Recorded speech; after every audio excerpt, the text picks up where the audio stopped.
Okay mga kaersa, so may tanggap tayo kay Elmer Feliciano Broso, kapwa-tech natin. Galing pa siya ng Laguna. At eto walang power, so binuksan na natin tong board niya. Eto nakaangat na, and then binuksan natin dito. Maglagay tayo ng bypass na supply at para ma-check natin ang voltahe. So i-repair natin to. Okay mga kaersa, so nagbabalik tayo no. After natin ma-repair kasi rush tong board na to at kailangan ng kapwa-tech natin, i-test na natin siya ngayon.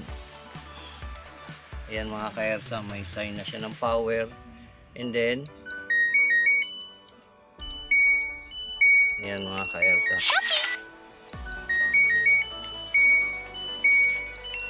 okay na siya.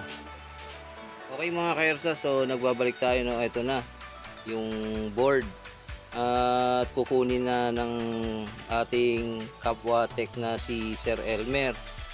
So ito, i-hand over ko na sa kanya yan. Tested na yan dahil nag-video update ako sa kanya. Una natin ng konting mensahe Sir Elmer.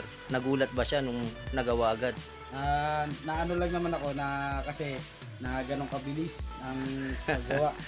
Kasi kaganina ko lang ito dinala, almost 1 hour tapos na. Oh.